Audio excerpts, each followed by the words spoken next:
દર્શક મિત્રો, એક ભારત ન્યૂઝ મીડિયામાં આપનું હાર્દિક સ્વાગત છે। ભારત વિકાસ પરિષદ ઈડર શાખા છેલ્લા 19 વર્ષથી કાર્યરત છે।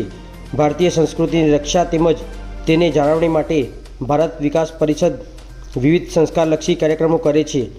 આજ રોજ સરપ્રતાપ હાઈસ્કૂલના હોલમાં ભૂલાઈ જતા લગ્ન ગીત અને ફટાણા ગાવાની જે જૂની પરંપરા હતી, જે વિસરાતી જાય છે, તેને ઉજાગર કરવા લગ્ન ગીતોત્સવ કાર્યક્રમ યોજવામાં આવ્યો, જેમાં વિવિધ સ્થળોથી બહેનોની ટીમોએ ભાગ લીધો હતો। આ કાર્યક્રમમાં પ્રમુખ ડૉક્ટર ગુણવંતભાઈ જોશી સાહેબ, ઉપપ્રમુખ શૈલેન્દ્રસિંહ રાઠોડ, મહિલા સંયોજિકા અનિતાબેન ગોસ્વામી, મંત્રી જિજ્ઞેશભાઈ દોશી, હરીશ કુંભાવત, મેહુલભાઈ એ ખૂબ જ સુંદર આયોજન કર્યું હતું।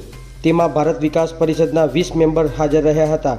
આ પ્રસંગે પ્રાંતમાંથી નિકેશભાઈ સંખેસરા અને નીપાબેન કડિયા હાજર રહ્યા હતા। આ કાર્યક્રમના મુખ્ય મહેમાન વિમળાબેન ગુણવંતભાઈ જોશી હતા। પત્રકાર વિશાલ ચૌહાણ, સાબરકાંઠા। ભારત વિકાસ પરિષદ એ રાષ્ટ્રીય લેવલની સંસ્થા છે અને છેલ્લા 19 વર્ષથી ઈડરમાં કામ કરી રહી છે અને લગ્ન ગીત સ્પર્ધા જે છે એ કેટલાય વર્ષોથી થાય છે, પણ પ્રથમવાર ઈડર શહેરની અંદર ભારત વિકાસ પરિષદ લગ્ન ગીત અને ફટાણાનો યોજના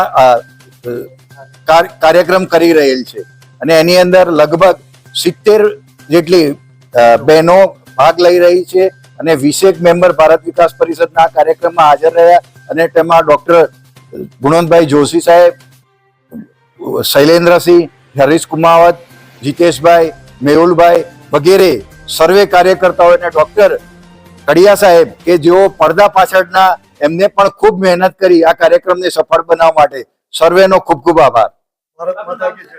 નિકેશભાઈ સંખેસરા।